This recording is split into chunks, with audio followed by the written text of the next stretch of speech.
Hey guys, it is Mr. Dave with the Ray Kitty Creation Workshop, and you are watching the Ray Kitty Science Project. Thanks for coming and checking us out again. I am glad to see you guys, and we have some fun science today.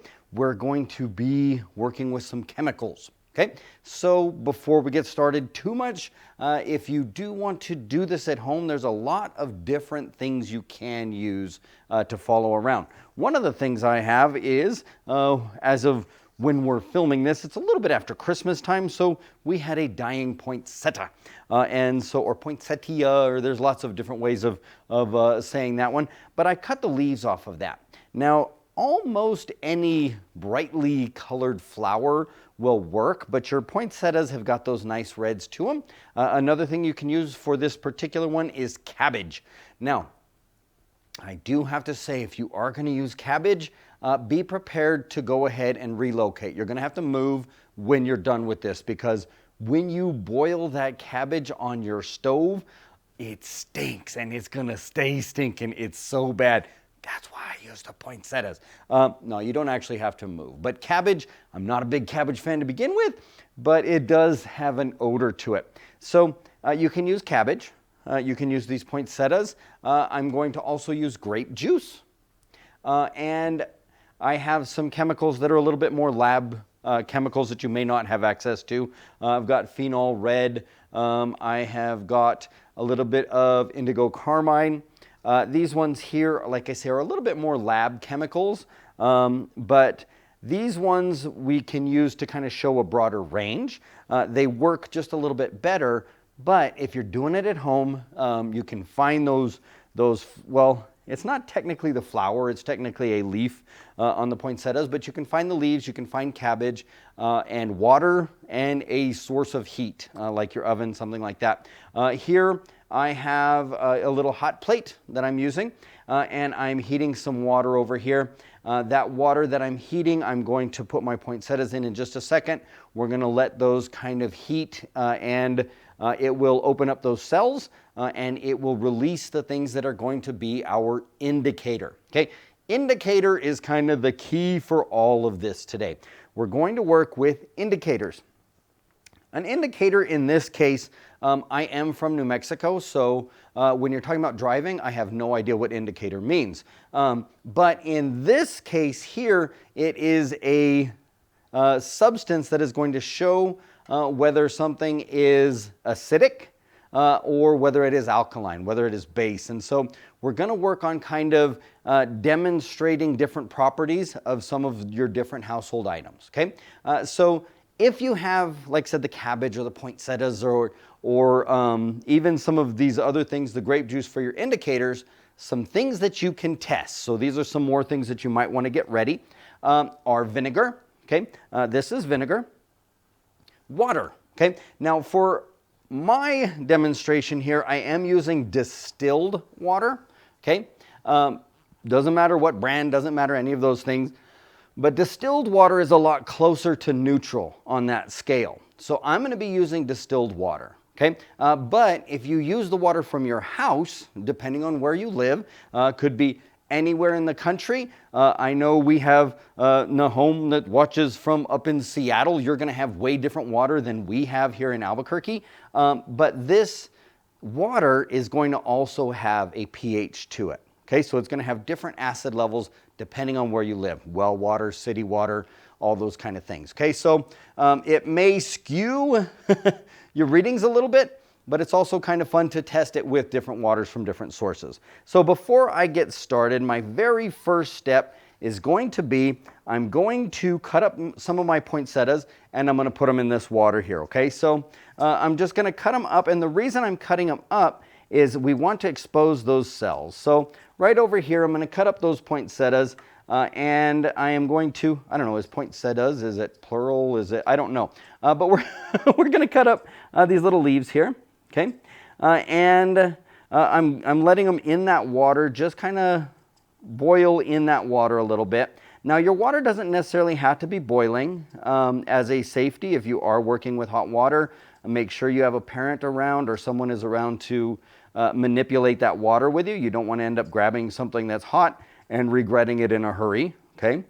So we do have hot water here, so you'll want to make sure you have someone working with you. But we're cutting up these little poinsettias, and they're falling into that water, and as we're cutting it, we're exposing those cells, okay? So those cells are what is going to release the chemicals that are going to work for our indicator, okay? So I'm going to cut up one more while I'm at it. I feel kind of bad. They're beautiful, and our poinsettia is still alive, and so I was kind of happy the fact that it was still alive. But at the same time, if you can use it for science, we're going to use it for science. So cutting it up, you can see I'm cutting it into as small as strips as I can. You can cut it, you can tear it. If you've got little guys, let them tear it over the water while the water's still cool. Okay, you don't have to let the water be hot for this. I'm doing that kind of for sake of time while we're here recording. But you can cut it and put those leaves in while it's still cool, okay? And that'll work just fine. So if you are working with little guys, have them do this part here over the water while it's cool, okay? But I'm doing it here. I'll cut this one up a little bit bigger pieces just so we can get it in there. And we have all of our little flour in our water there. Now you're going to see that water start to change colors. That's what we're after, okay? Now that I have my water nice and hot, I'm going to go ahead and turn it down and just let that be doing its magic while we are working here with the rest of our activities, okay? So we can see that water turning that nice pinkish purple color. I've removed the heat and we're going to let that set and let that cool down so I can handle it in a little bit, okay? Now that is going to be one of our indicators, okay? We're going to work with some other things and work with the indicators on some different levels. Now you can see I did bring our little thermal camera again today, and that is because one of our reactions is actually going to be an exothermic reaction, meaning it's going to release heat, okay? So we're going to do that because I want to show you kind of some of the different fun things with the same chemicals you're using, because I do have baking soda and vinegar. Of course, you've got that baking soda and vinegar experiment where you end up making all the wonderful bubbles and things, but we're going to be doing something a little bit different today. But we're going to notice our baking soda and vinegar in a little bit, and we're going to notice some of those reactions versus some that are a lot like it, okay? So I have some little beakers here. You don't have to have these fancy beakers. If you are building your Ray Kitty Science kit at home, these little beakers, you can get 30 for $8 online, and they are graduated cylinders. They show you all your measurements. They're made for like pouring resin and things like that, but these are great for doing science at home, or teachers, if you're doing science in the classroom, this is great for the classroom. You can get a lot for very little money. That way, if you lose them, it's not a big deal. They're easy to clean and they're plastic. So these right here, I do want to say if you're building that Ray Kitty Science kit, get you some of these little graduated cylinders, but a couple work. Okay, all of these things are safe for just your standard glassware. If you are heating glassware, remember to use the correct glassware, like this is Pyrex here. Don't just put a regular cup on the stove. Okay, so remember that. We talked about that glass in our lab safety part. So what we're going to do here is we're going to do some experiments with that pH. So I have some paper towels. Okay, these paper towels we're going to use because I'm terribly messy. No, we're actually going to use these paper towels as indicator strips, okay? One of the things you can do is if you are making your indicators, whether it's grape juice or whether it is your poinsettia or cabbage little concoction there, you can dip these strips in there or soak these strips in there. You can let them dry, and that little pH strip that you've made will be good for a long time, okay? They're pretty much permanent at that point. We're going to be doing it to where we can do it right now, so they're still going to be wet when we're doing those interactions. But if you are making this, if you're going through the trouble of making it, soak a couple strips in there, and you can have them for future experiments, because this will work once your strips are dry, okay? You can use paper towels, coffee filters will work, but you can make a pH test strip that you can have ready for next time you want to do some science, you can have your very own pH test strips, okay? And again, that's testing the acidity of something, okay? So we'll get a color change based on how acidic something is, right? And so we'll get some colors, and we won't give away too much at first. We'll get some colors based on if something's very alkaline and some if it's very acidic, okay? So I have some things we're gonna mess with. I hadn't mentioned these yet. These are optional, and you can test anything. You can test milk, you can test spit, you can test all kinds of stuff, okay? We're gonna go with the most basic one first. Now, that was a pun. That was an unintended pun, but when I said basic, I mean common, okay? Basic is another term for very alkaline. So this is a common one, and this is actually a great indicator. And this is grape juice, regular old grape juice, okay? Doesn't matter what brand. You want to use the dark purple grape juice, okay? Red grapes or purple grapes. Any of your wines, red wine will also work, but I'm a grape juice guy. So we've got some grape juice here, and we're actually going to use this grape juice as an indicator. This is a super fun one, especially with the younger guys, because you can really show a lot of science with something that they can also drink, okay? Now, after you put all their grubby little hands all in it, don't have them drink it, but before they put their grubby little hands in it, they can have a sip of it, and then you can do some science, okay? So that's pretty fun. So what we're going to do is I have here, this little board is just going to kind of hold our material, and I'll lean it up so you can see it a little better in a moment. But we have our grape juice, which is normally purple, okay? This is some purple grape juice. So I'm going to dip my indicator, my pH paper in my indicator. You can see that we have that nice red color. Okay, so we have that very grape juicy color. It's pretty purple, but it's got a kind of a same consistency and color as what we got it from. So that's pretty straightforward. Yep, that's grape juice. Okay, and I'm gonna do a couple. So when you're doing them, dip a couple of these in here, and that way you can use different indicators for different substances, okay? So they stick pretty well to my little sheet here, so I'll actually be able to kind of pick this up here so you can see a good little reference to those colors. I'm going to set my baking soda back there, and I'll be moving that back and forth, but this way you can kind of get a good view on what we're seeing, okay? Now, we have our two grape juice. Grape juice is the only thing on here on these two strips, okay? We're going to test a couple different substances on there. This one is your common, regular old, everyday lemon juice. Okay, we're going to try lemon juice. We're going to try vinegar, and we are going to try our baking soda. Okay, so we're going to work with these different substances and get a pH reading on them. We're going to see how the grape juice works, and then we're going to work with some of our higher test chemicals. Okay, so we'll start with our baking soda. So I'm going to do baking soda first. Before I do, I'm going to put a little towel down over here so I don't get it all over my, my little tablecloth. So I'll have a towel here. I'm going to set this back here so you can see it. And I'm going to put a little bit of our baking soda onto one of our indicator strips, okay? So I'm pouring it right on there. This is an easy one for the kids to do. They can very easily see that science happening in a hurry there. We can see that baking soda actually turns that, I turned it this way so you can see through that baking soda, it actually turns blue, okay? Now what's pretty fun about that is once you've tried it like this, you can actually pour the baking soda right into your grape juice, okay? When you do, make sure the grape juice container is going to be big enough. We'll do that in just a second, okay? So we can see how that baking soda really changed the color of our indicator to blue, okay? Our baking soda is very alkaline, very base. A lot of experiments that you do are going to use that baking soda or sodium bicarbonate because it really gets a good reaction because it's very base. You can see a little bitty bit got over here on my onto my other indicator strip, okay? So on this one here, I'm going to put a little bit of vinegar, okay? Just a tad of vinegar on this one here. And we'll see what happens when I pour just a little bit of vinegar on there. okay?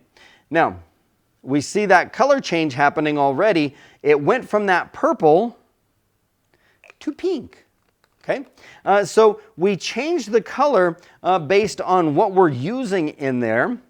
And so our indicator, just regular old grape juice, we got a lot of color change there. So this is an easy one to do with the kids because it's grape juice, vinegar, baking soda, and any of those kind of substances. So this is a fun at-home one, okay? So I want you to kind of keep this in mind when you're looking for things to do at home.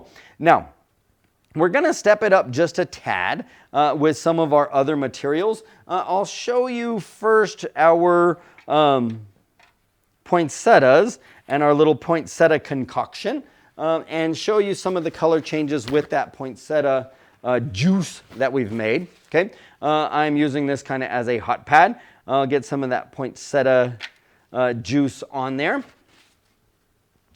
And I'm going to do the same thing. I'm going to create me some pH strips and I'm going to dip these strips into that poinsettia juice. You can see that it's pretty close to that same color as our grape juice was, okay? And I'll get me another one, and we're going to do the same thing we did with our grape juice, but we're going to do it with that poinsettia. Now, the cabbage juice. Remember how I told you about that stinky cabbage juice? Stinky cabbage juice really works great, but it stinks, okay? So if you want to do this one, you can do it with cabbage. It's just, man, you're really going to smell it, okay? Cabbage will actually indicate a little better than even our poinsettia. I'm doing a little bit of our vinegar on this one here. Okay, we can see we get a nice neon pink with that poinsettia.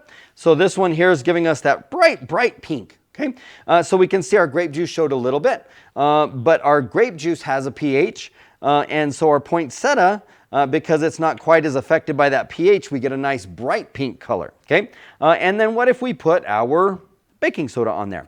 We're going to do the same thing and put a little bit of baking soda onto our poinsettias. Okay, if I turn it around to where the opening is on this side, we're going to have a lot easier time. So I'm putting this on here, and we can see we get an even different color. We can see that color change. We get this nice, almost, well, I don't know if that's nice. It's kind of a yucky color, but we have we have this next screen here. So we have a pH scale going on here that you made with some very easy to use, very common materials around home if you still have some poinsettias. Like I say, you can use cabbage. You shred the cabbage, cut it up the same way we did. Heat that cabbage in the water, let it cool so your students can manipulate that, and you can make a nice little pH scale from that. Okay, so now we're going to step it up just a tad. I'm going to set this out of the way over here. And we have a little experiment that is kind of two experiments in one, okay? This one here, we're going to watch that little thermal camera because we are going to, even though I knocked it down. There you go. Let's try that again. There you go. So we're going to be watching our thermal camera. Now you can see the heat from this here, but you're going to be watching in this tray where I'm manipulating right here, okay? So I am going to be doing a little experiment that we've been doing in classes this week, and this is a fun one. We're talking about the scientific method and examining different things. This particular one, we do have some chemicals that are not quite as common, and those chemicals are going to react together. We're going to see a pH change. That chemical change is going to be evident again because of the color, just like on our pH scale. The pH change is going to happen. We're going to have some other reactions that are happening, and this one all happens in a bag. If you do want to do this one at home, this is phenol red. You can get it. You can get it online. You don't have to have any kind of educator's license or any weird thing. You can get this online, but it's a little more of an uncommon substance there. What I have here is calcium chloride. Calcium chloride they will use as bindings and sometimes for like melting ice on the road. So it's got some different uses. This one here is a very rare and dangerous chemical. It is baking soda. Yeah, same old baking soda, okay? So if you're thinking, okay, so we have baking soda, that's a base, right? So we're gonna put our baking soda in a bag, okay? We're going to put our calcium chloride in the bag.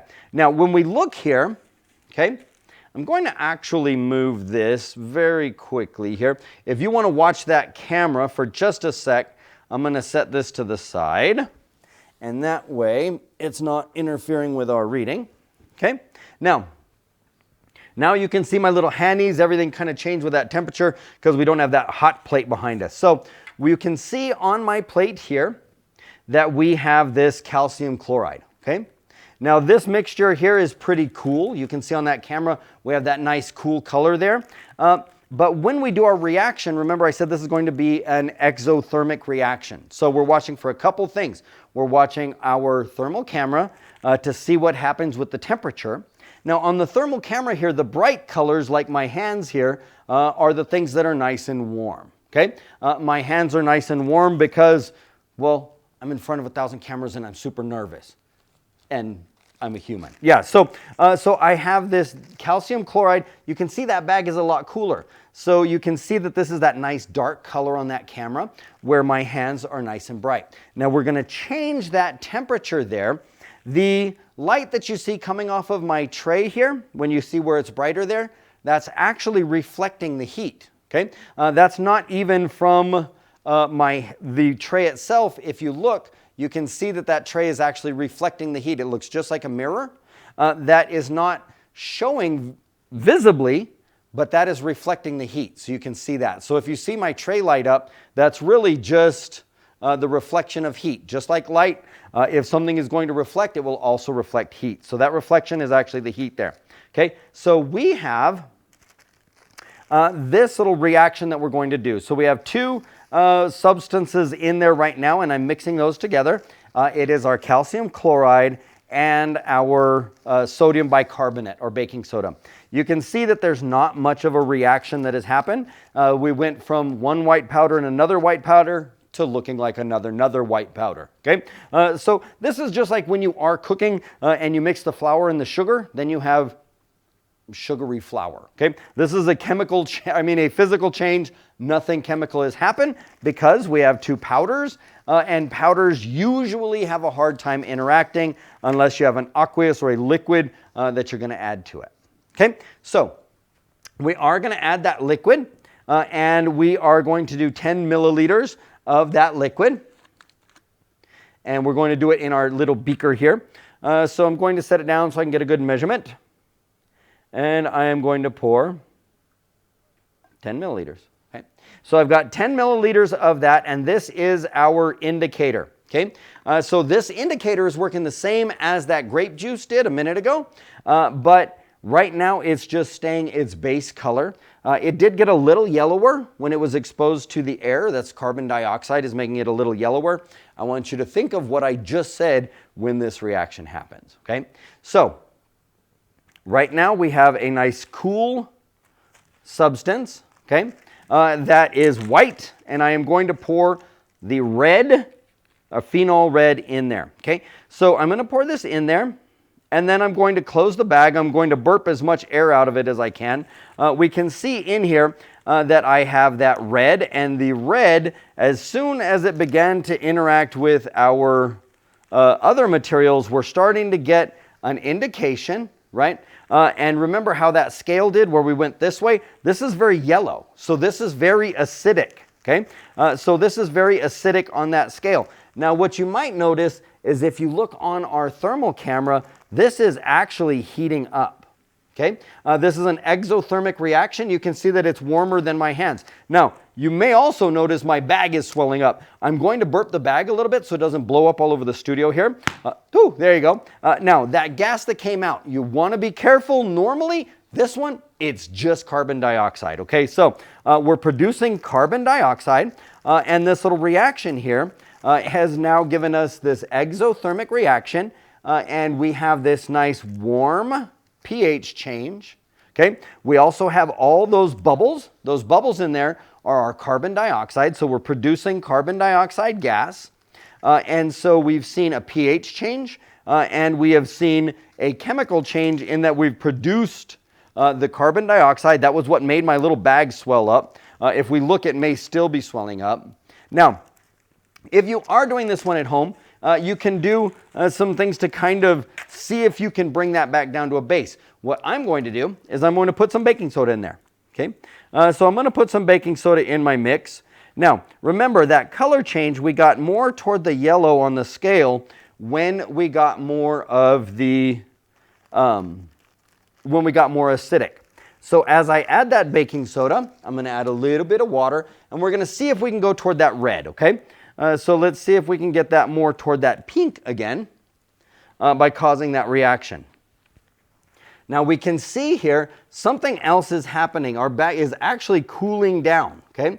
So our exothermic reaction is slowing down, and we're starting to get a little closer to that pink color, okay? So our color is changing back or reverting because we've added more of that baking soda in there, so it's become more base, okay, or more basic. Now what happens with those bubbles is the carbon dioxide is actually what is working with that liquid there and creating an acidic substance mess slime in there, okay? All right, so what I do want to do before we wrap up is with our grape juice, I want to show you what happens when we pour our baking soda directly into the grape juice, okay? Now remember, as a review, we're talking about pH change. We have our nice red purple grape juice here, okay? You can see that it's got that nice red color to it, okay? Now, that red grape juice, what we're going to do is I'm going to do it right over my little tray, and I'm going to pour some baking soda into that grape juice. Now, what's going to happen first is we're going to see that same reaction. We're getting that fizzing, that bubbling up, okay? Now, this is a fun one to do with the kids. This is nothing dangerous. It is producing carbon dioxide gas, but look at that color change that you can see as it's closer to just the grape juice. Even moving up that, the carbon dioxide is giving us that nice purple or that nice bluish greenish color up here. And you can see that pH change as it's going up our cylinder. Okay, so this one here, if you've got a big cup of grape juice and you really want to get big with it with the kids, you can you can really go up, fill that thing up. Be careful because grape juice will stain things, okay? So that is the safety part of this, is grape juice stains things. So don't do this over your favorite tablecloth. Don't do this over your brand new white carpet. But if you want to do it over the sink and really go crazy with it, it is safe and it is a fun one for those kids to see that we have that color change. And now that it's set for just a minute, we can actually see that we have our grape juice itself has turned into that nice deep blue color, okay? So we've talked about pH change today. We talked a little bit about our exothermic reactions, and we have shown you a little bit that you can do at home very easily with some indicators that you have already around your house. So I am Mr. Dave. Thank you for watching the Ray Kitty Science Project. And remember, science shows you matter.